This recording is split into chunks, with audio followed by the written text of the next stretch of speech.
Hey, wake your ass up. Let's go. It's race time.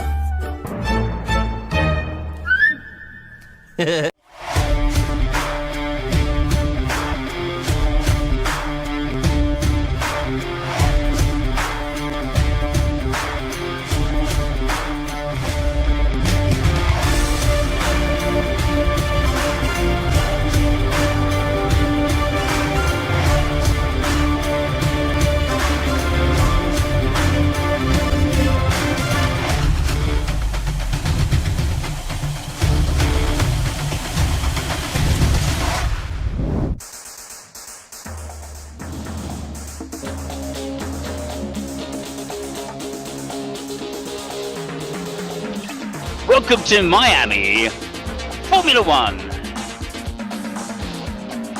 Lots of sights and sounds, lots of different sports in Miami. It's fabulous Fabio. Also, are gonna go to shit production. Also starring Sir Lewis as Bean last year. Max didn't leave any room, left no room. The Paisley pastry, Charlotte. The butler, fucking Butters! Lots of scenery. And Simon, the circus funk, as the waffler. Thanks. Thank you very much. Oh, God. Oh shit. All right. Yeah. Thanks very much, everybody. Okay, it's Miami. We've been indulging in the local culture. Yeah. Oh, God, dear. Can you get off my Hard Rock Cafe now, please? Thank you. All right. Moving on. It's Formula One in Miami. Yeah, the place where the black lines and the white lines live together in perfect harmony, as Pirelli likes to say. And, of course, it was a hell of a race, wasn't it, Fabio? Yeah, I think I broke my television twice. Yeah, especially Yes. the end of it. I think we'll get to why very shortly. I think we'll get to why very shortly. But in the meantime, we're going to go to the Formula One review in Simos style. Okay, so... Oh my God, that was a fucking hit and a half, that one. Okay, moving on. Miami, it was an interesting thing. On the pole positions, of course, with the two Ferraris, Leclerc in first, Sainz in second, and on the clean side of the track, of course, Verstappen. And it was looking to be a fantastic race, a very fast-paced circuit. Unfortunately, at the beginning, the Aston Martins had some fuel temperature problems. They couldn't fit enough fuel into the fuel kit. What do you call it? Fuel cell. It's a fuel cell. Yeah. That's what we call it in Formula One. You might call it a tank elsewhere. Yeah. But you'd be wrong. You would be wrong. Okay. So the Aston Martins couldn't fit all their fuel in, so they had to take it all back out again, stick it all back in, which meant they went to the back of the track and started from the pit lane. It was a very exciting start. All anticipation for this first Miami running. And away they went after 5 lights out. And a great start by Leclerc, an average start by Sainz, and a great start by Verstappen, who managed to go around Sainz in the outside of the first corner. Little disappointing for me that the lad Sainz should have got his elbows out a little more, I feel. But nonetheless, they were away and racing. Russell coming up from the back of the grid, 14th place, making great strides in the beginning of the race up to 11th. And Lewis Hamilton, unfortunately, getting bogged down in the first corner, he went in on a tight angle, locked up his brakes, and got clipped by none other than Fernando Alonso, who managed to do a lot of that during this race, just clipping people from behind. That's how it goes. Still, the bloke got off to a great start, considering his very old and almost retired reactions. So he had a wonderful start, went down the outside, round a few people, and just managed to clip Lewis going into turn 2. Nonetheless, he got past him, and it wasn't until lap 3 that Lewis, with DRS assistance, managed to get past Fernando again. But that was okay. That was okay, because the Mercedes had shown good pace through most of the practices and also into qualifying a little until obviously Russell, who suffered somewhat in qualifying. Still, lap 8, Charles Leclerc and Max Verstappen down the first straight. Max took some speed tablets or something like that, some tabs, whatever, and managed to get an extra DRS in the very small DRS zone and get down the inside of Leclerc. Leclerc fought back, but was unable to take the place back. Quickly lost pace and never really managed to catch him. That led Max Verstappen to get about a 7.5 second lead, and we thought the race was done. Fortunately, Alonso came to the rescue and started again tapping people. Tapped Gasly first, and then Gasly, having a damaged car, couldn't steer, and he unfortunately managed to swerve across the road in some respect, but not really taking a tight line, not thinking of other race drivers clearly on the circuit. And Lando Norris was the unfortunate who went round the outside and unfortunately was clipped and then crashed his car, took his rear end off, crashed the car. That led to a virtual safety car. And of course, this allowed George Russell, into the pits to change for the first time. He had correctly gambled on a hard tyre strategy, and he still hadn't changed his tyres up until this point. He then dived into the pits, came out on fresh rubber, yellow, and it turned out to be a great strategy for him. We felt that a lot of people, in fact, should have dived into the pits, but they didn't. Most people stayed out, except Perez, who thought he might be able to get a chance at the Ferraris, and we were to see how that was to play out. Hamilton had a chance, but of course, because Russell got first pitting, he then had to wait another lap, and by the time that was out, the lap was done. It wouldn't have been such an advantage. In fact, he probably couldn't have got back to his position. He gambled and didn't manage to lose too many positions, as we'll see. Still, virtual safety car came out in lap 41, left 16 laps. It does take quite a while, as we could see from other races this weekend, namely the W Series. Well done, Jamie Chadwick, for winning 2 races. Great British driver. Anyway, when there were any crashes in that race, it took a while to clean the circuit. So this was going to be no exception. Russell pits, average stop. And of course, it was very unfortunate for the lad Norris, who'd been having a great race up to that point, and indeed Gasly as well, having getting tapped by him. Alonso was to suffer from some time penalties for this, a 5-second time penalty for that particular incident.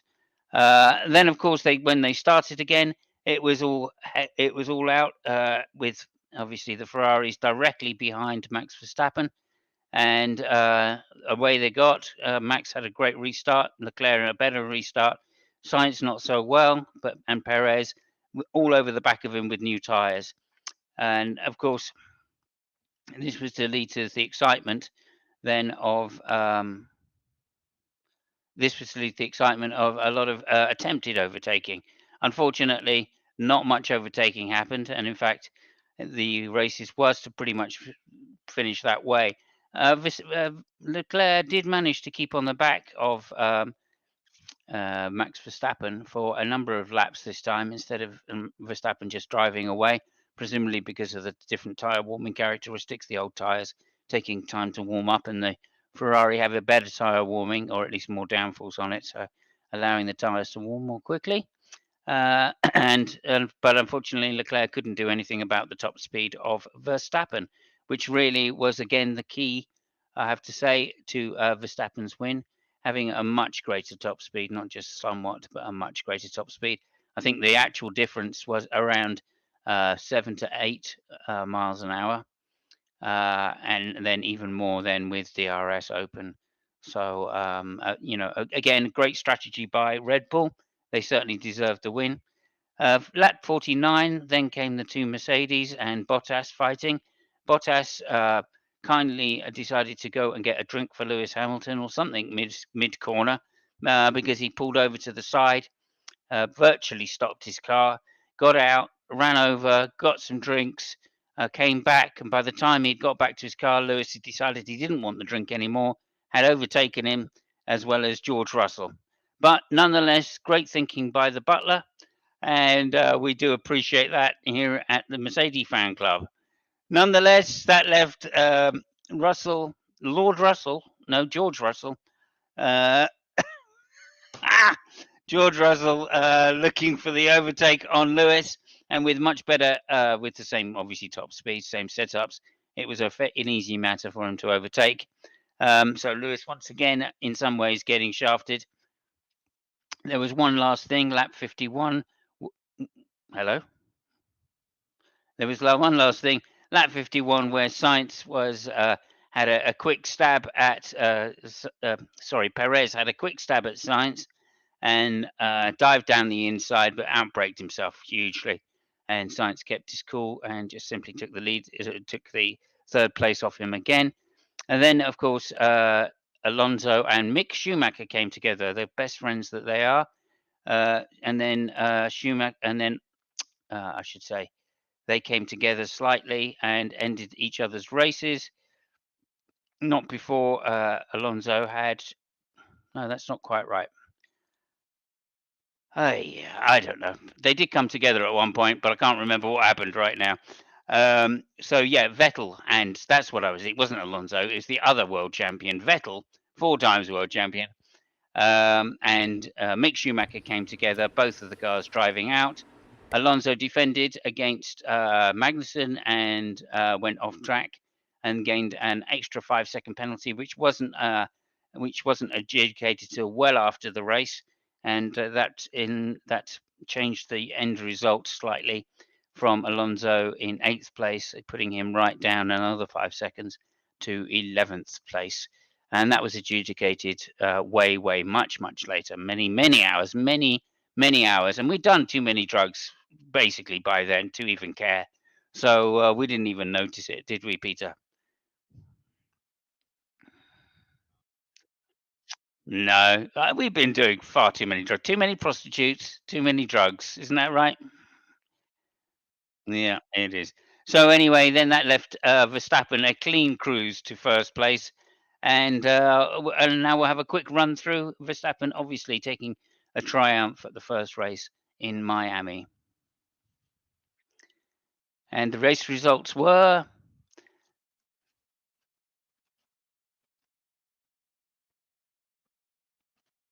And the race results were Cocaine won. No, Max Verstappen, first place. A fantastic race, really masterful tactics, and even with the safety car, nothing could be done against him. Charles Leclerc, or Chucky, as we're in America, Leclerc, finished 3.8. Again, did the best he could. The kid did the best he could with whatever he had, and what he had just wasn't fast enough. That needs to be changed for future races. Moving on, third place, Carlos Sainz. Fantastic third place. Really, doing the job that he should be doing, of course, and beating Perez. So well done, Perez, bringing his car home the best he could. Fourth place. Fifth place. My apologies, because I just noticed that this was wrong. It's not Carlos Leclerc. It's Baby Leclerc, as we saw in the interviews. It's supposed to be Baby. Okay.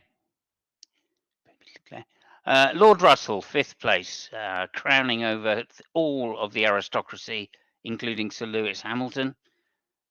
In sixth place, Mercedes pulling the socks up a little bit, but still showing that they've got, at best, only got the third best car. A lot more work needs to be done. Seventh place is Valtteri Bottas. Valtteri Bottas pulling over, making a mistake, and letting the 2 Mercedes past him. Nonetheless, a damn good race. He had a good qualifying. Esteban Ocon just quietly getting under the radar for 8th place. A good race by him, although fortunate considering what went on. 9th place is actually Alex Albon, and Alex Albon doing very well for Mercedes, getting first points, I think, for them. So well done to Alex. 10th place then was Lance Stroll. And doing very well. Okay, Lance Stroll, 10th place. 11th place, Fernando Alonso, having received a 5-second penalty much later after the race. 12th place, Yuki Tsunoda. I have no idea what Daniel Ricciardo is doing in there. 12th place, Yuki Tsunoda. And 13th place, Daniel Ricciardo. 14th place, stay where you are. 14th place, Nicholas Latifi. Again, bringing the Williams home, considering the state of that car, not a bad position. 15th place, Mick the Schumacher. Well done to Mick. Again, Kevin Magnussen, 16th place, did not finish. 17th place, Vettel, unfortunately out of the race again, did not finish. Gasly did not finish. Again, a lot of contact, very dirty driving. That's the only thing that made this race interesting as far as I could see. And of course, other non-finishers included Lando Norris, unfortunately, just hit by Gasly, or clipped Gasly while overtaking him, and Gasly's car was damaged. And at the very beginning, Juan Yuzo had to finish and pull out of the race, probably some kind of engine problem, but not stated at the race.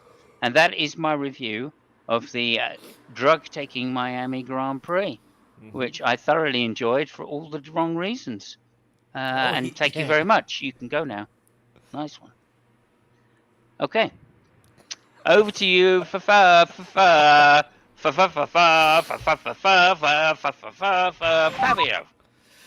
Yeah, I mean, the track was not bad. I mean, the layout was better than I thought. The thing is that the race was kind of shit anyway. I mean, it was kind of boring. There was you already addressed the start. Probably we're talking about later. I just want to point out the great race from Ocon. He wasn't able to make the qualifying because he crashed in P3, in the free, and he also had problems to a knee, so he raced, it wasn't fitting really well, and he managed to get to the points. So great race from Ocon. I was really devastated by Mick Schumacher because, I mean, he was getting points, he deserved it, it's in the US, us being an American team, and then he crashed into Vettel, which was unfortunate because, I mean, the two guys are also friends, so, I mean, that was really bad. Yeah, I mean, Sorry, I've got... It was a big mistake by him, though. I mean, he completely outbraked himself down the inside. Rookie error, so... Yeah, I mean, I don't know, but yeah, regardless, it was kind of a bummer, yeah.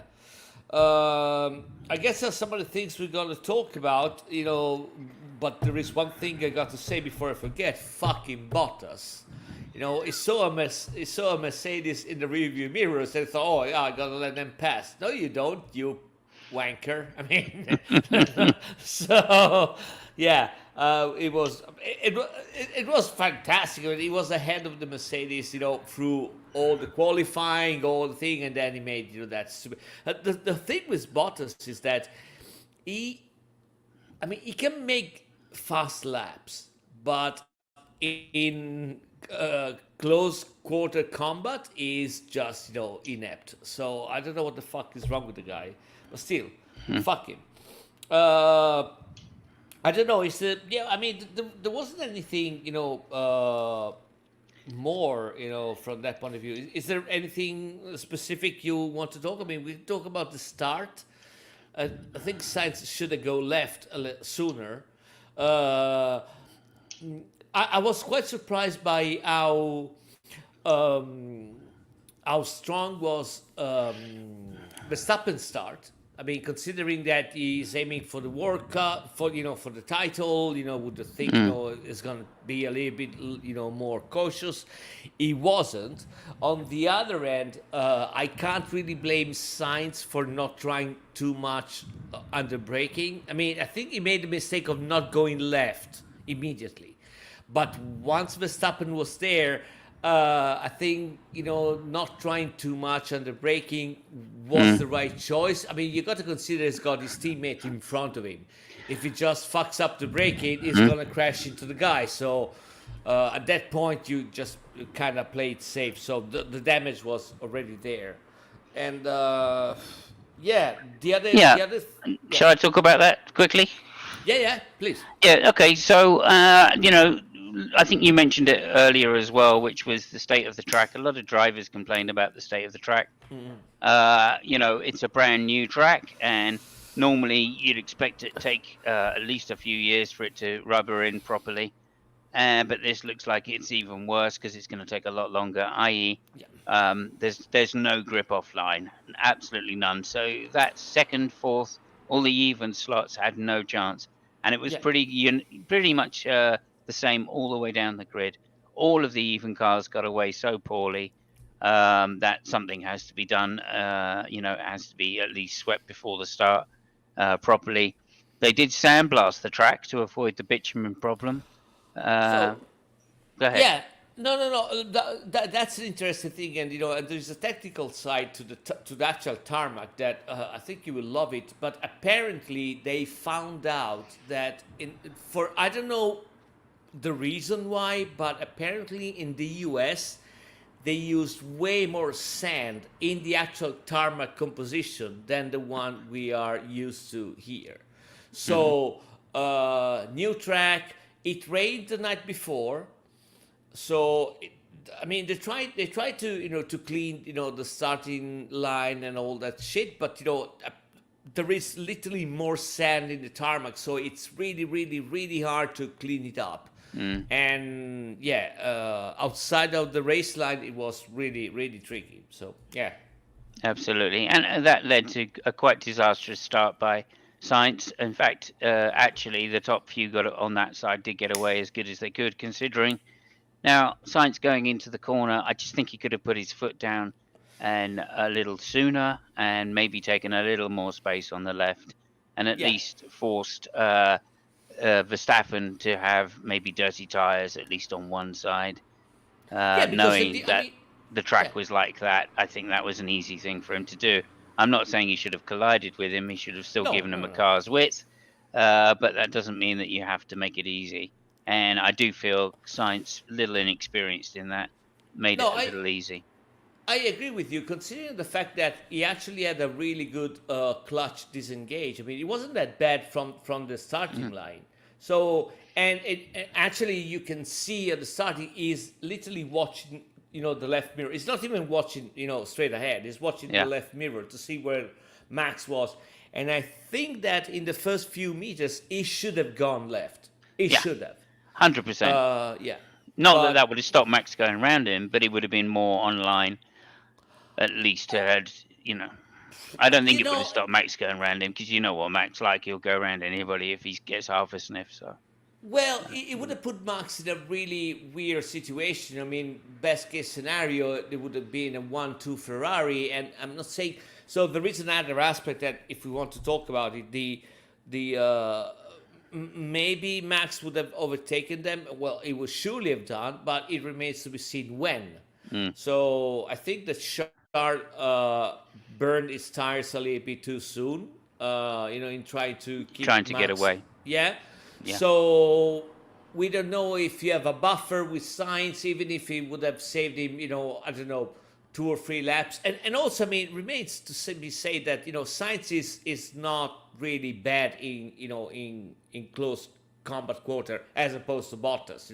We saw what he did with Perez with better tires at the restart. So we don't know. I mean, with a little bit of buffer, maybe it would have saved. Charles would have saved a little bit more tires. I mean, we never know. But there is a thing that maybe it's time to touch it. The state of the art of the two cars right now, Red Bull and Ferrari. I think that Red Bull. So Binotto said that Red Bull right now is 0.2 of a second faster than Ferrari.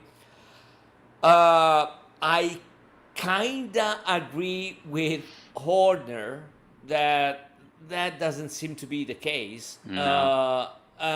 I think that the two cars on the single lap, they're really close. I think that there is literally no difference, in my opinion. Ferrari is still a bit faster on the corner, even if Red Bull made a huge leap forward compared to the first races.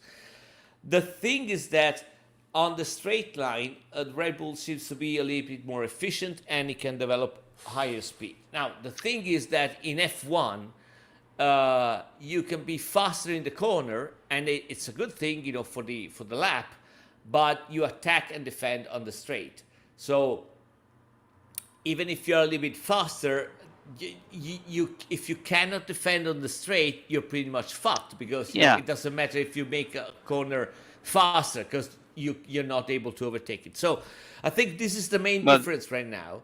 Yeah, these days with the DRS, that's 100% certainty. Yeah. I mean, I think Ferrari need to change their attitude to setup. I really do. And they've got to compromise now. The same way Mercedes did last year at the middle of the year, when they didn't have quite the top speed. And, this is a strategy that Red Bull have used, as I say, in the past last year against Mercedes. And in fact, Mercedes only started winning races again, or at least coming close to winning races in the beginning, and then winning races by having a low downforce setup and having the top speed to at least get close to Red Bull. It's a weird situation. I don't think that we should even be looking at the positions right now. I think we should wait a little bit more. There were some really weird tracks so far. Barcelona is the next one, is a little bit more a conventional track. There is another thing which I think it's important, and this is the thing which I actually agree with Binotto, that he said, now we are in this situation. It remains to be seen how much of the budget cap Red Bull has spent so far, because, so far Ferrari hasn't taken any new development. They're gonna bring a new package in Barcelona. So this would be actually the only difference that I see from the example you made before with the Mercedes, which is fair. It's good. The only thing is that this year there is a budget cap. So you only got so much money for development, and depending where you spend, if you spend it all now, you have nothing at the end. So the fact that Ferrari right now is kind of on par with the Red Bull, with the problems that it can't actually defend on the straights, it's not such a bad thing if you consider that they haven't brought up any new development.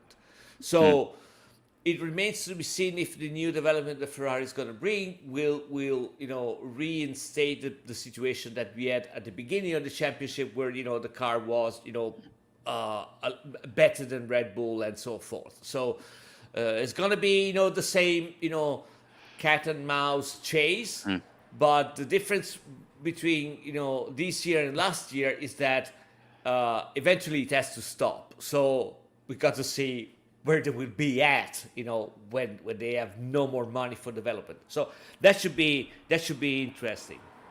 Yeah. Okay. That's a fair point. I think it's a bit of a wishful point, considering Formula One politics, that a team is actually going to run out of money and not be able to develop. Maybe they won't be able to develop quite so quickly, or maybe they'll find other ways to explain the expenditure, which is outside of the budget.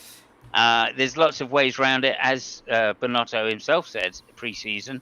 The budget cap is somewhat of a grey area, and I think teams are going to take advantage of that, especially once they've run out of their official budget cap, or get close to it. You know what I mean? There are areas which are kind of like that, but there are some other things where actually the FIA can and will control, like, for example, the amount of hours you spend in the wind tunnel. Yeah. Or sure. There is also the fact that every time you bring a new development, you got to bring the CAD designs to the FIA.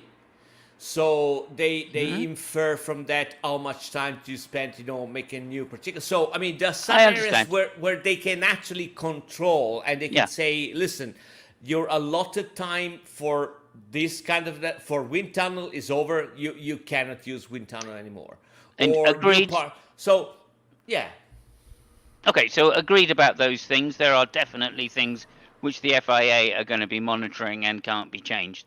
I think once the with the wind tunnel, I don't think that's so important, because once the teams find a correlation between their or between the computer and the real world and the track, then of course they can infer their aero designs, whether they work or yeah, not. And towards the end of the season, they'll have that data. So I just don't think that is as important. The second area, of course, is bringing new parts. Bringing the cost of new parts is pretty much nailed on. If you have a lot of crashes, you know that that money has to be on the spreadsheet, and you can't really undervalue it so easily, because they're already going to be undervaluing it as much as they can. So I do think that that's those kind of expenditures are going to be there. Transport, team costs, etc., etc. Those are all fixed and can't really be altered. The grey areas I think they're referring to is design time and lead-in times, and potentially how they're repairing damaged parts as yeah. well. Yeah, I mean, I don't know. I think we'll have to wait and see, progressing in the season, Yeah. because I don't want to say that I'm hopeful that the system will work. I'm just saying that my understanding is that there are some key areas where they can control. Like, for example, another one we haven't mentioned is the use of the simulator. They will monitor the hours, and so there are some things that they can monitor, and I think they're gonna. I mean, it's my feeling that they're gonna make a difference. Maybe not. I mean, we'll see how it goes. Yeah. While the season progresses. There is another thing I want to mention about that, and this is also on the budget cap, is the reliability issues.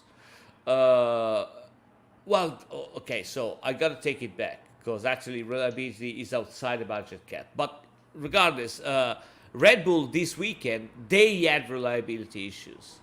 They had problems with Max, with the hydraulics, there's Hydraulics. some, Yeah, yeah. yeah. So it remains to be seen if all the crap that they run into at the beginning of the season, maybe they have solved them, but maybe there are some other stuff. So we have to see. It looks like that the Red Bull might be a little bit more fragile as a package, if you get what I mean. There might be some weak areas that they're still getting on after 5 to 6 races. So it remains to be seen if that is going to make a difference, progressing further on. So For sure, for sure. that, Cooling that seems to still be yeah, an issue with the Red Bull. they're not Uh, they're and not they're not out of the woods yet, in reliability issues. That's what I want to say. no, no, and I think it's a cooling issue mainly. But so whatever they've done to sort that out is really impressive, because Miami was extremely hot, very hot track temperature, very hot track, or very hot air temperature as well. And they managed to get both their cars to the end. Although it's worth noting that Perez did have an issue with his engine, so they weren't completely reliably, or they weren't completely error or failure free engines this weekend for them again. Yeah, but I don't think that the problem with the reliability problems with the Red Bull is the engine. I think the engine is quite solid, and it's the overall pack. I mean, we discussed it even I think We last have. Well, it's beginning first race, yeah, we yeah, both yeah. said So hydraulic it's the fact. issues. Yeah, Well, I mean, it's the fact where you have it's the old package that you got to redistribute, even parts that you knew that were reliable. Just by putting them in a different position, they might become unreliable. So it's I mean, this stuff, it really works on the edge, and yeah, yeah. yeah. No, I completely agree. I do think it's the engine getting hot that's then affecting the hydraulic lines rather than the other way. And I think all they've done is redistribute the hydraulic system. I think that's how they've managed to get around this issue, and just moved it further away. And then obviously, because they haven't really lost a lot in top speed, so I don't think they've done it by opening up the cooling at all. Like you're saying, I don't think it's an engine cooling issue per se. I think it's the packing or the package itself, Yeah.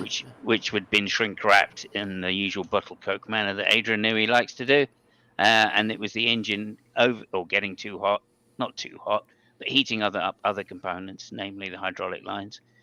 And obviously that's why I think they had initially the fuel issue, and then also they had a brake issue and a drive issue as well, or a The, steering issue. So there is another point you touched in the recap was when the safety car got in. So and there were discussions or conversation whether Leclerc should have stopped for new tires. Actually, he asked for it. They told him no, and I mean, in hindsight, people could say, yeah, they should have tried. I think that at the moment it was kind of the only choice they had for at least a couple of reasons. I mean, the first one is that during the race, it was shown that Ferrari wasn't performing that well with medium tires. Again, there were only 7 to 8 laps, so I think they might have used red tires, not medium tires, and they might have done it. The red tires proved to be really consistent during qualifying, but but I think that, and the other thing is that they saw that Ferrari was performing on par with Red Bull on the white tires. I mean, all the advantage that Max got was on the medium tires. Once they both switched with the ardent compound, the times were pretty much the same. It couldn't gain, it couldn't catch. So it simply the car were a little bit more equal. The other thing is that Ferrari had no new medium tires to put on, so they should have gone with used tires, which is a gamble. And absolutely. They might have gone with red tires, but that was even a bigger gamble. So a gamble, I can't really blame them, for saying no, you stay out.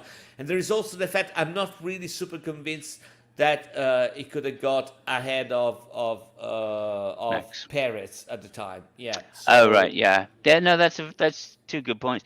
Also, I think the third issue with Ferrari pitting was that there was very, very little time after the virtual safety car was called to get Leclerc into the pits. Yeah. And, nobody knew at that precise moment that it was going to be a full course yellow. Although I think this is a trick missed by a lot of people, which was, as I say, looking at other races, the W Series races, any car crashes on the track took a long time to clear. Oh, yeah. Long time. So, I mean, and every single one had a virtual safety. Every single one had a safety car come out for it. Yeah, so. I mean, there was literally Norris' car was in the middle of the track. I mean, me and my kid, we were screaming, there's got to be a safety car. Of course, it's going to be a safety car. I agree. Because those Americans are useless. I mean, the car was literally in front not true. of them. That's not true, They Americans. are useless. That's they not are. True. So there's still probably no Americans watching anyway, but that's besides the point. That's besides the point. No, I mean, I literally as soon as I saw the crash, I screamed, "Lewis, in the pits now!" And unfortunately, just because I kicked in from last year, do you know what I mean? But in hindsight, I was thinking, I am very surprised they didn't call the Sainz into the pits. Very surprised. They could have easily just put some red on him, and he potentially could have got the win over thing. So Sainz, it's different because they needed Sainz to be between Leclerc and Perez. Yeah. So Sainz was totally out of the question to call him back. Okay.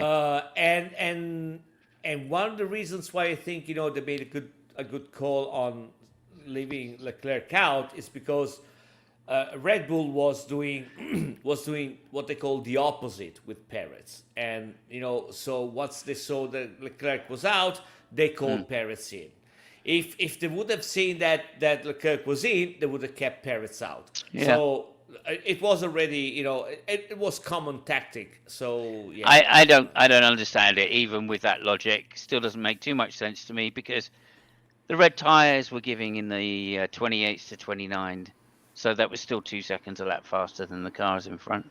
yeah. And I think anybody gone for the gamble on red tyres, bang, they would have won. But they would have No, no, succeeded in I at agree least with you. taking a couple of places. And I understand by the time they got round to pitting Leclerc that he couldn't have done that. But I think as soon as they saw that virtual safety car, they could have got Sainz in if they'd been super quick. Same thing with Mercedes. Mercedes, obviously, as soon as they saw Oh, the yellow flag, they called Russell in because he was due a pit stop anyway. But they could have double stopped at that point. oh, but, I mean, Mercedes was a totally different thing. They Yeah, it they was had a really lot less. funny They got nothing to lose. Yeah, because they asked Lewis, which was really yeah, funny because he replied, "Yeah, you know what? It should be you telling me if I have to do that. I mean, what the yeah. fuck do I know? What's Well, going again, on?" the problem was that they got Russell in on that first lap, and Yeah, that was the yeah, lap to pit. The yeah, second lap, it was already too late for Lewis to pit, really. So yeah. But again, that radio message I think was a little bit like, oh, we need to say this. We need to just give him the option because I otherwise, after the race, he's going to be doing his British thing and yeah, whinging. but you know what? The thing is that I think that they are underestimating the frustration that Lewis has right now. Yeah, well, So maybe. I understand that and I understand and I agree with you why they asked him, right? The thing is that but just by asking him, it would have ignited the fuse because of course Yeah, it would have said that yeah, yeah, so yeah.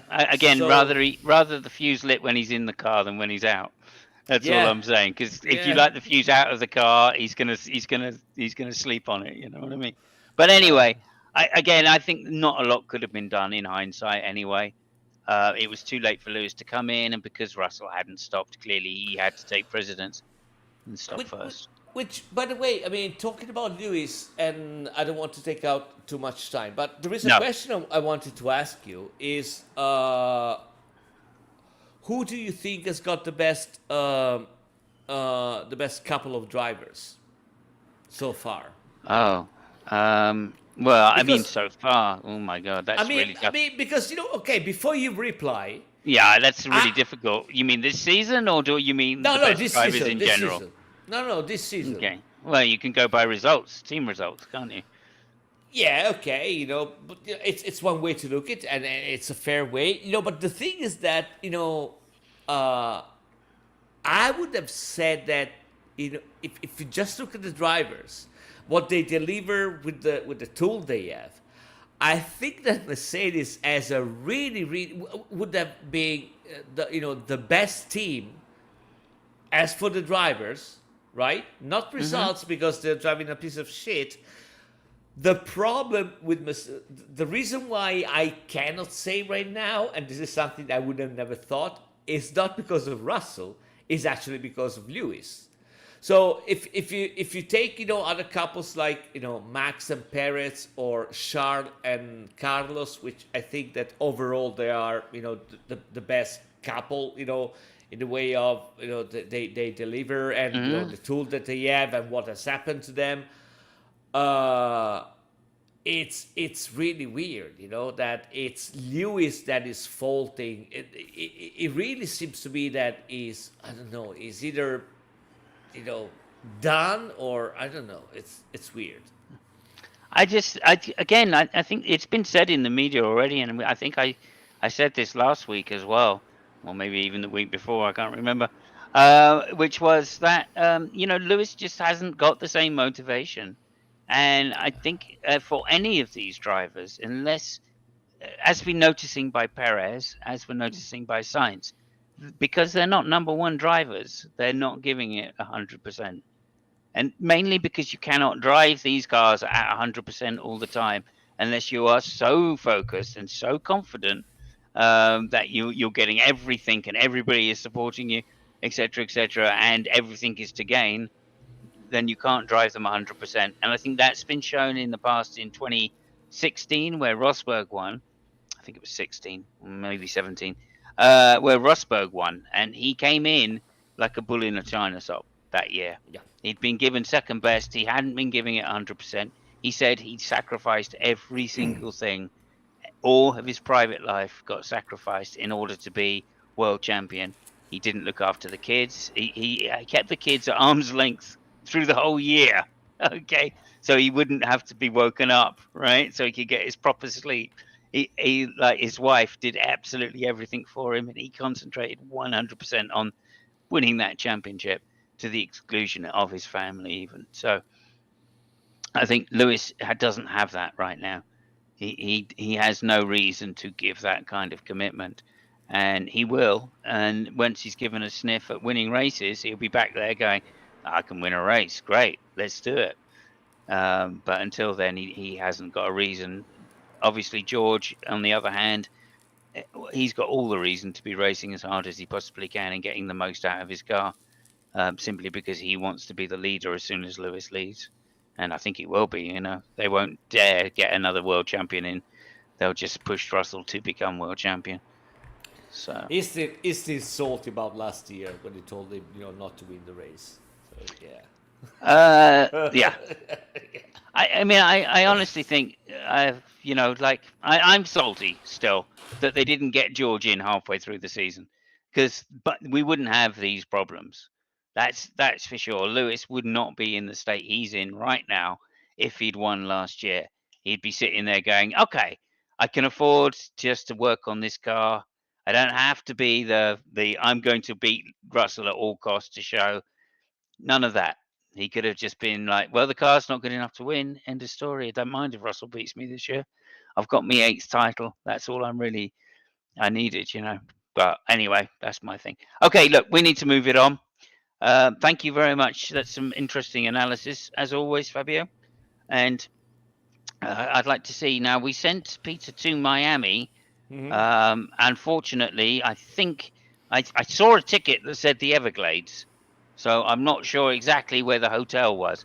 Are you there, Peter? Could you come in from Miami? Did you make it? I made it. I still have because I'm in Miami. I'm indulging in the local culture niceties. We all have been, to be honest. We've all been fucking smashed this weekend. Yes.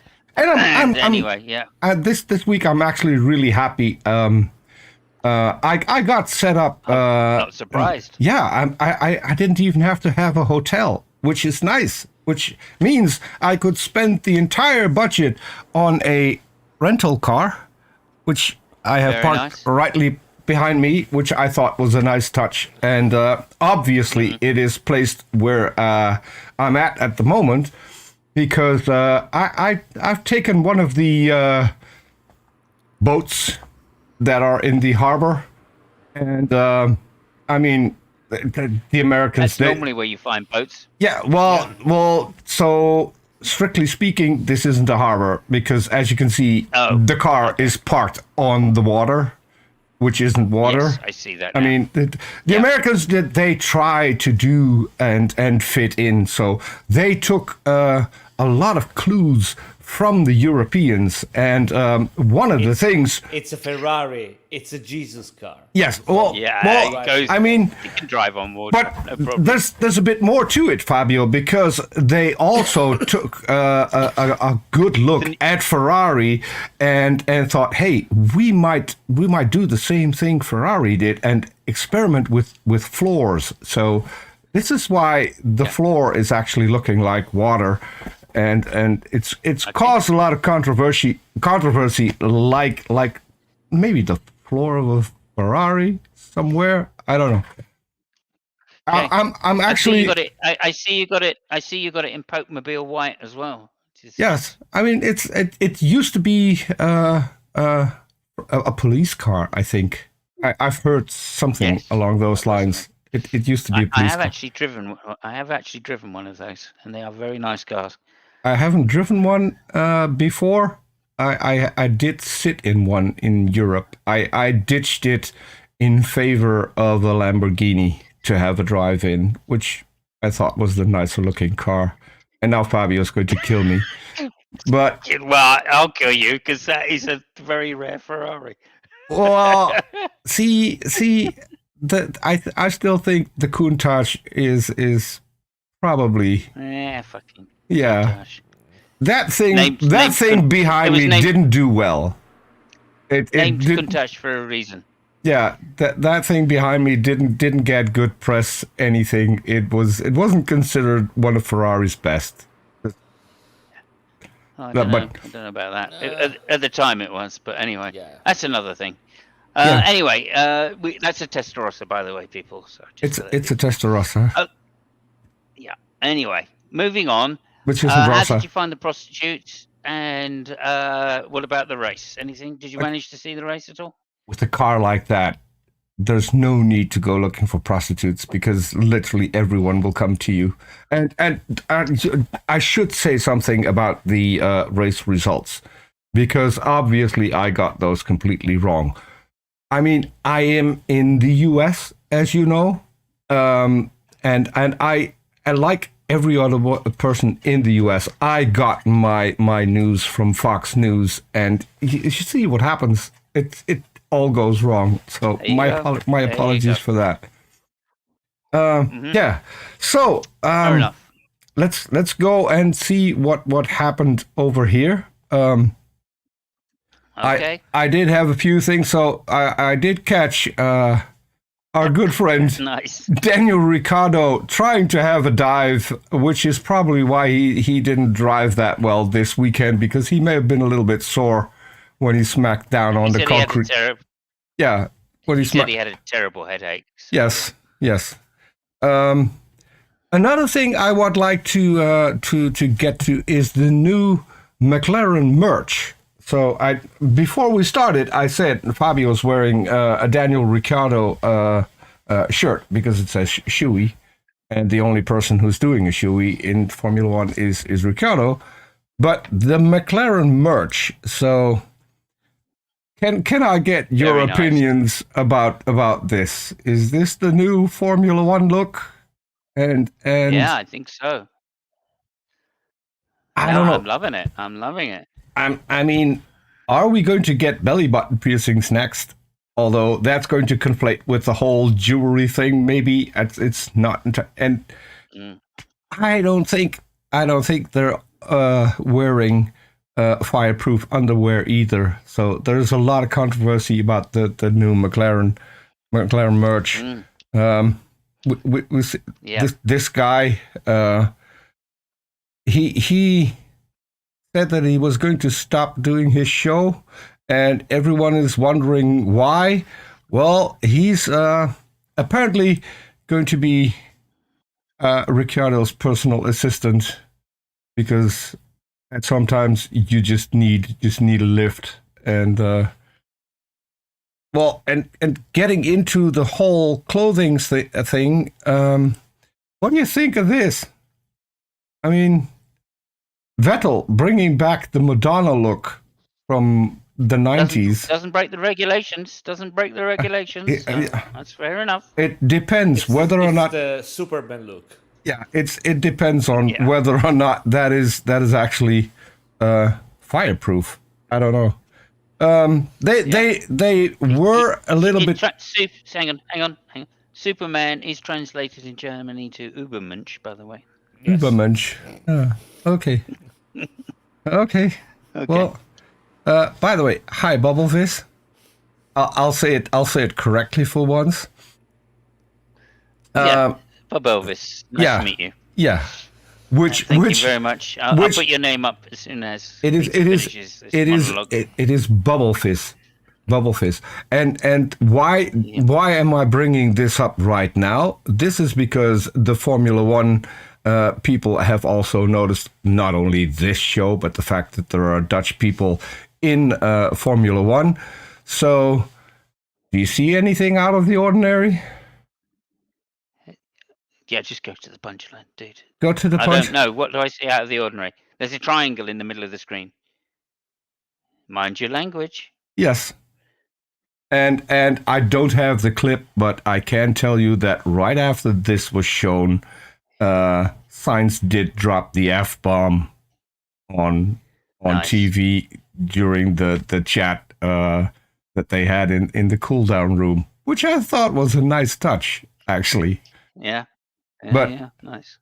Okay, Europeans, we don't give a fuck. No, we don't. He's Spanish. Fuck him. Yeah. Yeah. Going exactly. on to the next part. This is something that your favorite guy, the butler, posted. This was his trip to the US. Can you just go back a little bit there? Can you go back a little bit for us? I can. Hold Play on. the beginning of that again. All to the Very beginning. much. So okay, No, this'll do. yeah. So this is in his. Just play it and give me a bit of vocal. Thank you. Yeah. So Oh yeah, there he is, picking up Lewis Hamilton's gear. yes, Well done. yes. I'm sure and Lewis will be very pleased. there's one guy hanging out of the car. I don't know what that's all about. This I thought was a nice touch. I mean, I have never seen a trunk in a plane. Apparently, Bottas has one, and you'd think. No, that's Lewis. That's Lewis Hamilton's plane. Yeah, Go ahead. no. So I don't think so, because we're gonna get to that. I don't. So they're loading up everything, going inside, and there's this woman apparently looking outside. Nice I views, believe that is a woman. and then we're going to do a little gymnastics all around the plane and looking outside and clouds and everything, and then getting out, reassembling the bike, and going to the press releases. So one thing you probably wouldn't have noticed is the inside of the plane. I mean, look at Yeah. that. That is Yeah. how in the 70s we went camping, and this was the back of my dad's station wagon. This is how that. Let's zoom in a bit. Mm. This guy's a millionaire, and look how his plane looks on the inside. That is definitely not Sir Lewis Hamilton's plane. Obviously, That's true. Very obviously. Yeah. So Okay. So last thing. Very good. Last thing, Oh, yeah. and this is a mention because when I joined, I had a few graphics that I got from Matt Amos, the famous Amos, as we like to call him, and Oh, I thought you said Matt Anus. no, Amos. Amos. Okay. Amos. Just your pronunciation. I get you. Yeah. I mean, so I have to do this. Hold on. We're gonna It go. may as well be Matt Anus. I have a feeling. We're gonna go slightly back because I can't do that in this screen. So I'll do it here. I think it's funnier if you say it's Matt Anus, by the way. It might. I haven't seen the joke yet, by the way, people, but This I'm just giving you time. this graphic, for instance, where you see that is Yeah, one no, it was a kid joke.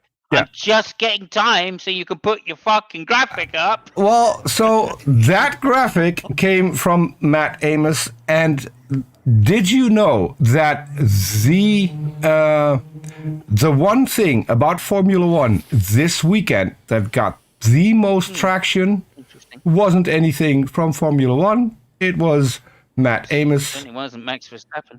It was Matt Amos, and it was. I'll have to replay it now. It was this. This got more views than anything in Formula One in the entire weekend.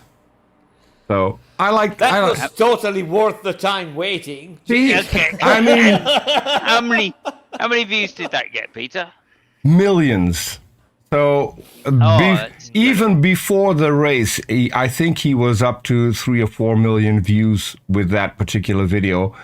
It got the most traction in Formula One this weekend, which I think tells you something about Formula One. It does. if Well, a it tells you tweet something about people watching YouTube videos for sure. Well, Man. yeah. this, I don't think this it's YouTube either. Yeah, I'd love I to don't know, say it is YouTube, but I don't even think it's YouTube. yeah. It's probably Twitter or Facebook. Yeah. this was only on Twitter, and still it beat Yeah, okay, well, there we go. everything because Formula One is on People's all the attention media. span, it's 10 seconds long. People's attention span, half the world are fucking idiots. So there we are. Yeah. Okay. Thank you so much for that. Yeah, but I really I mean, love now Elon fucking Musk has bought it, so yeah, problem solved. your problem fucking solved. It's gonna get even better.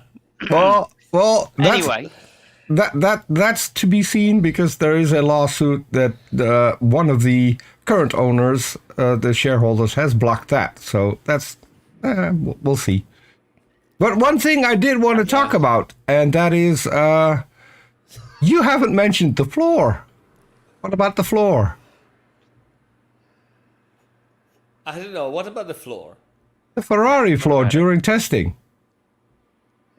right? Go. You're gonna have to be a little more specific. Remember what we said Ferrari, about punchlines? Ferrari tested a floor during testing, during the tire testing, which is illegal because you can't test new equipment, which is what Ferrari did. No, the whole thing was sorted out. It wasn't Not yet. Floor, so Not yet. Yeah, McLaren is still pushing that they want complete transparency because while Ferrari's explanation was that it was a floor that had been used during a race, which is, strictly speaking, is correct, they did mount the skates, similar to the ones that Red Bull is using to counter the porpoising.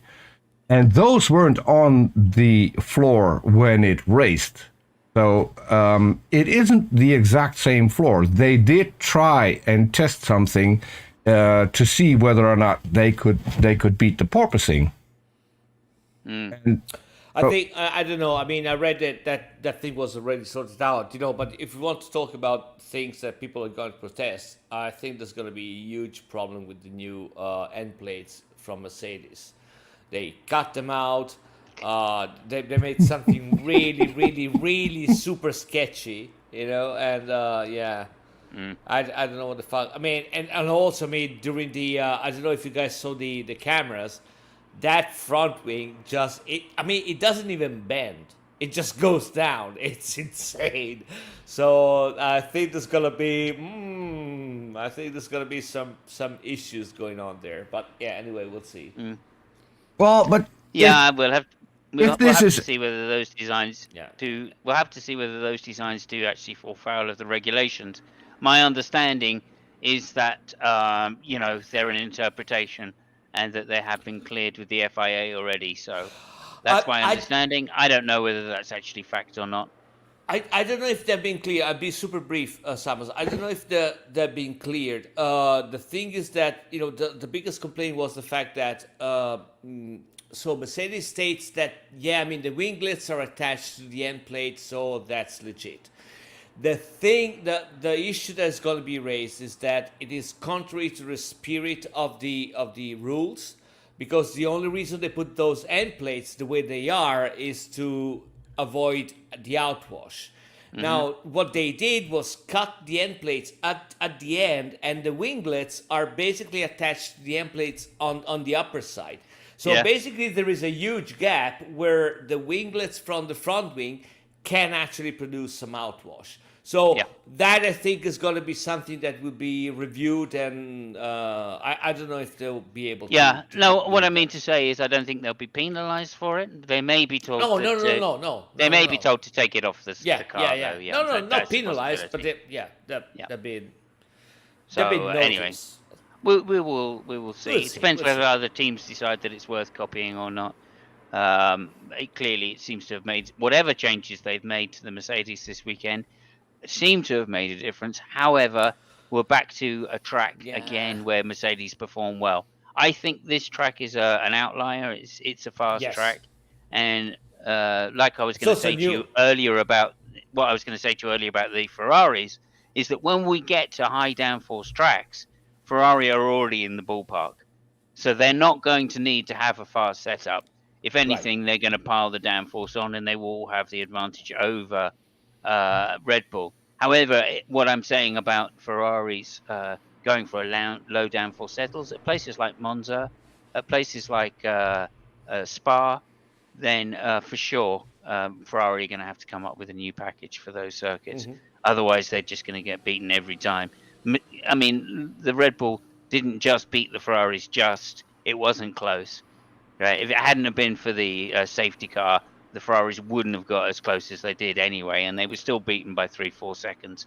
Verstappen managed to back off at 7 seconds. He could have gone on and beat them by a lot more. Yeah, I mean, they got to 7.5 and then they switched tires. So I don't know. But yeah, I mean, I see your point. It's what we said before. Regardless if it was 7 seconds or 3 seconds, the fact that you cannot defend on the straight is what, is what's killing you, So if you're ahead, the guy's going to overtake you. And if you're behind, you can't overtake the guy because you can't do it in the corner where you're faster. So you can't get out the corner fast enough to make the difference either. And well, that's the thing. Yeah, but even if you do, I mean, you can't overtake the guy, even if you got DRS. So it's really problematic. But yeah, we'll see what happens. Peter, anything you'd like to say? Yeah. So one thing you mentioned is about Lewis Hamilton. I saw an interview with Mark Webber, who thinks that it might be completely different. He says Lewis is most dangerous when he's with his back to the wall, and he won't show it, but he will be back and he will be fighting. So I'm not sure. We'll have to wait and see, because first of all, Mercedes has to get the porpoising under control and have to give Lewis a car that he actually can compete with. Although I think what we saw this weekend is that if we saw a lot less porpoising on the Mercedes, and for sure. Yeah, so I do, and Toto Wolff said this, that this was a glimpse of the performance that is in the Mercedes. I'm curious that what is going to happen if they get that under control. It is basically the 3 top teams still at the top at the end of the race.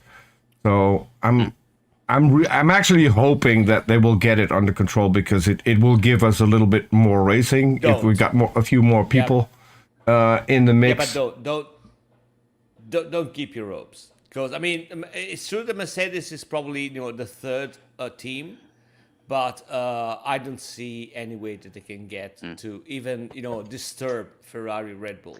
Okay, so because the problem now is everybody's going to get better, and Mercedes has something like a second to get from. It's the same situation that Ferrari was last year or stuff like that. So I mean, very much you can't do that. And what Toto actually said was that if they redevelop the floor, they have to redevelop the whole aero package. That's going to cost most of their budget. So they're loath to actually go down that line until they absolutely necessarily have to. If they can use this slim car, idea, and actually develop that to become a good car, that's going to be cheaper for them, and that will allow them to develop some more towards the end. If they use the whole budget now to redevelop the floor, then they're going to have to redevelop the body. That's going to take up all of their budget. So they just can't go down that route right now. They're better off just trying to at least develop this particular concept of car and try not to redevelop the floor, which is giving the porpoising problems, no doubt about it. So I think Mercedes are a rock and a hard place right now. And I don't think there's any chance that Lewis is going to get his mojo back towards the end of the year. Even occasionally in a race where he thinks he can do well, that'll be great. Otherwise, I don't think there's any chance. And I think Russell is so consistent, and that car is a consistent car. Even if it's a bad car, it's still consistent, although consistently slow compared to the knife edge that the Red Bull's on, and the outright downforce generating pace that the Ferrari has. So that's your basic issue. Anybody got anything else to say? quickly. No, we're Well, fine. I mean, that was still, yeah, cool. Okay, yeah. jolly good. Let's could you just talk about Bub Elvis's last thing again quickly there for me? I know you've just put it in chat as well, but Yeah, yeah. the biggest thing for me was why Verstappen didn't go for mediums during the pace car, which was of course lap 51, I think, or around 50, late 40s. Yeah. No, I think that there was no need to do that. He was already ahead, and there were. I mean, since Leclerc didn't pit, they really had no need to do that. So it would have also. I can't remember how much of a gap there was between him and Sainz at the when that happened. So he might have run the risk of having surely Leclerc ahead of him, and About he 10 might. seconds, yeah. Yeah, and it might have raised to have also Sainz ahead of him. And then there was also only, I don't know, 8 laps, stuff like that. It would have put in too much of a problem. I mean, it didn't really need that. He didn't already need had, to. No. Yeah, I mean, he already had, the fast lap. He was ahead of the race. I mean, he was the guy to beat. He didn't need to do anything else. Yeah, and I think if he had have gone on to soft tyres, he still would have passed both Ferraris with his outright speed anyway. But Yeah, but again, why risk take it? the risk? Yeah. Yeah, exactly. Especially when I you're mean, already in the lead. It's fair yeah, enough if you're coming from behind and you can take some risks. If you're yeah, the car in first place, then there's no point in taking risks, and and that's been yeah, and also traditional. you never know because you see what Perez did. I mean, Perez went on mediums, and he tried to pass Sainz, and he almost smashed into it. I mean, it was just Sainz, being super cool on the brake, let him go by, and then he just fucked it up. So it's not that automatic that better tire. You still have to go to pass the guy in front of you. Yeah, for sure. Again, I don't think the difference between these tyres this year is significant enough anyway to allow these kind of tactics to work. If they'd gone to red tyres, then maybe he would have had a chance because that would have given him probably a good second pace plus the wear already. So you're talking maybe 2 seconds advantage over the hard tyres, and that would have then allowed him not just to close up, but at least get a decent tow. Okay. So there you go. Which brings me to one more thing that I wanted to mention, because this year we're gone to the 18-inch tires. What we've seen so far is pretty much with every crash, one of the tires will come off. We have the tethers that the wheels don't come off, but every single time the tires come off, which could cause for some dangerous situations at some circuits. So, for instance, Monaco, if that happens, the tire is a lot lighter than the wheel, so it could bounce off. It could get into the audience. What are your thoughts on that? Do you think Pirelli needs to address that? Because it's not a Pirelli problem. It's a car development problem. The tethers took many years to get them to the point where they're as strong as they are. I think they've made them as strong as they can already, and the extra weight means that we're going to see more tires off cars this year. I don't think there's any way around. You can get through that. I think the fencing, etc., is pretty sturdy. Well, and that's kind of designed to avoid the problem. So, but it's again, it's not a Pirelli problem. The problem is mostly about the guys which make the rims, not Pirelli problem. So, and that as well, yeah, the extra weight on the rims. I mean, again, I think this is where Formula One this year have been a little bit naive. I think because many of the teams said, "Well, we'll develop the closed wheel, and then we can use it as some kind of aero device, much like Ferrari did in the cheating 90s." No, I still haven't forgotten. Anyway, and that would have been a lighter solution to actually just bolting on steel fucking covers. No, but the thing so is I have no reason why they're not doing that. Likewise, I've got no reason why we don't have active suspension in order to avoid the porpoising as well. These two things just dumb to me. Well, okay. I mean, the active suspension is a technical choice from the FIA. They're both technical choices. No, but the thing with the tires is that tires and rims are the same for all the cars. It's a piece which is provided I know, to the teams. I know. So I know. they have no development Yeah. freedom on that. So I know, I recognise that, but that's what I'm saying. The FIA haven't done a good job this year in the rulings. I think there are leeways that could have been given to the teams, and which would have solved some of the issues that we're now seeing. They just weren't given to the teams because the teams were going to take advantage, and it was all about controlling the team development in order to allow the cars to race closer. That focus has diminished the safety of the sport, and it's diminished the effectiveness of the cars. I mean, I'm not really sure about that. I mean, It's controversial, yeah. But then So, I'm but Italian, so what do you expect? No, it's well, you're British. Of course, you're talking rubbish. I can reply to you to this. So, but I won't because I'm, a gentleman.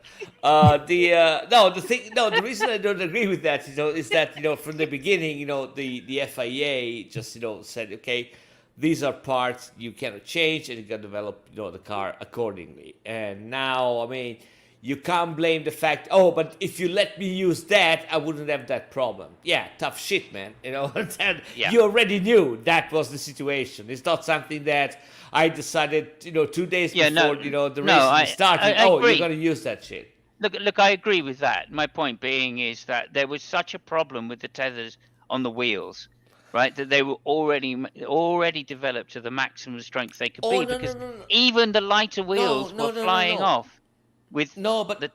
Sorry. No, I interrupted you because I think there is some misunderstanding. What Peter was saying is not that the wheel is coming off. It's the tire getting off the rim. Yeah. Oh, right. And that is not tethered, Yeah. So, yeah. Sure. Okay. Yeah, well, I think they had to stiffen the tire wall, didn't they? Because it's much smaller. So or make a different rim on the actual, Yeah. Yeah, I think it's due to the shorter tire depth, though. That's the reason. They have to make stiffer walls because you can't have that much flex. Otherwise, the flex is going to hit the rims on the ground when they go over the massive amounts of downforce and bumps that are expected. Well, so they have to make the tire walls much stiffer, which means that when they do break, they break. Right? They just crack. Or make different rims. Yeah. I don't think rims are going to do it. It doesn't matter because it's literally. Well, if the tire can't dip into the rim, it won't come off. Yeah. So that should be there should be a fix possible there. If it can't dip into the center of the rim, it won't come off. I don't think it's coming off. I think it's breaking. No, it's coming off. It's actually ripping. I don't know. I mean, I seem to remember Peter would tell me if I'm wrong or not. But with the Norris accident, the tire just came out and it was whole. Yes. So I mean, I don't know where the situation can be. I would say that it's way more difficult to remake the shoulder of the tire rather than modify the design of the rim. Yeah, because if you remake the shoulder, you basically have to rebuild all the tire. While the design of the rim, being the rim, the same for all the teams. Once you find a solution, you find a solution for everybody. So, but I don't know. I mean, I haven't looked into how can't do that. With Norris, when Norris got hit, he basically got a puncture, which meant that the entire tire came off. So there wasn't a break in the wall. It wasn't that the wall was giving up because it was stiffened. The entire tire came off. Actually, the rim has remained on the car. No, not with Norris. The whole wheel came off the car. No. The wheel stuck on. I watched it later because I saw people immediately after that happened on Twitter complaining about the tire. Okay. And so I watched that part, and the wheel was still on the car. The tire just took off. Right. And which is what. Listen, guys, we are. Sorry, we are. No, go ahead. Long, before I forget, and we say goodbye to everybody. I just want to something really dear to me. Last Sunday, it was 40 years that Gilles Villeneuve died, and so I just want to remind that, you know, one of the most beloved drivers in, you know, in Ferrari, of course, but even through all the F1. There was a very beautiful documentary I saw on on Sunday with René Arnoux and, you know, some other people, you know. So yeah, I just want to say that because it's somebody to be remembered. That's it. Yeah, for sure. Gilles Villeneuve, one of my heroes as well, from early Grand Prix days. One of the most exciting drivers to watch. Certainly, the amount of talent and car control that man had was beyond even the greats of this sport have been able to demonstrate. So, yeah, certainly a hero for most people. And of course, because he drove for Ferrari, it made it look spectacular. And I think a lot of people are in the sport because of. Plus, he had a really cool son who turned out to be an absolute fucking genius nutter as well behind the wheel. So what can you say? It's not like Graham and Damon. But anyway, that's just right. That's just my thing. I'm a particular fan of the Villeneuves. Okay, so thank you very much. Anything you'd like to say, Peter? No, I pretty much said everything that I had. Okay. In that case, we'll be sending you a ticket. We're off to sunny Spain. To Barcelona. It's from Barcelona. We should make something. Yeah, for sure. Be careful of the rain on the plane on the way to Spain. So thank you very much, everybody, for watching. Yes, I got through it without even a stutter. Thank you very much, everybody, for watching. We really appreciate it. And it's good to see you. And ciao, ciao. Ciao, ciao. Bye, everyone. Bye.